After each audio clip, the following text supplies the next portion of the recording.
Upon its rise to power, the Empire had difficulty growing its military to the scale it required. As their clone troopers aged and became obsolete, they were unable to fight, and they needed to adapt.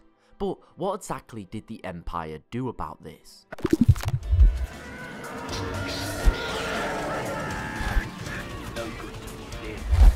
Now, as we know, clone troopers aged at an abnormal rate, and throughout the reign of the Empire, many became too old to be able to fight, and the standard stormtroopers were relatively poorly trained.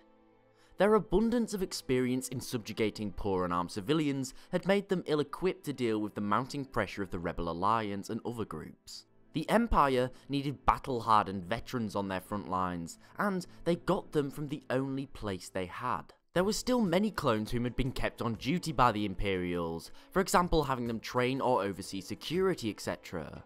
However, most of them were too old for actual combat. For this reason, Lieutenant Ron Mock, who was a hero from the Clone Wars with an obsession with cybernetics, requested that a considerable number of these old veterans be pledged to him for research, and he vowed to get these old veterans combat ready again. Now, Rom used much of the same technology that was used to turn Darth Vader into a cyborg, and although many of these clones were excited at the idea of being combat ready again, they were unwillingly experimented on, and up to 70% of their bodies were now machines. They were placed in heavily armoured exoskeletons, given jetpacks and grey armour. They were also armed with arc blasters, which were modified E11 blasters that would spray a blast of electrical energy at an enemy, incapacitating and possibly killing them. Now, these troops were by all accounts brilliant. It was the years of combat experience combined with fresh bodies and cybernetic enhancements.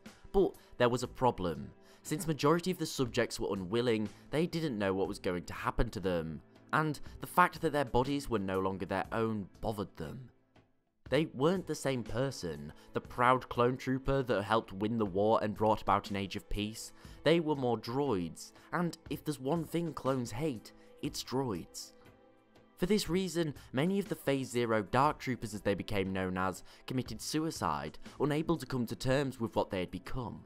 Ultimately, the Phase Zero Dark Troopers were a mistake by the Empire. It was too worried about having veteran troops on their front lines that they completely disregarded how it would affect their most loyal servants. The Dark Trooper program didn't end here, however.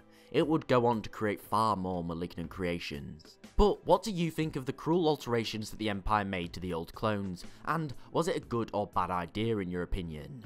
Thanks for watching, I do hope that you enjoyed. If so, please remember to like, comment, sub and share, as it's really appreciated and helps the channel grow. Also, don't forget to tick the bell if you want to stay up to date on my latest videos, and don't forget to follow me on Twitter @TheLoreGuy. Thanks again for watching, I really do hope that you enjoyed, and I'll see you next time.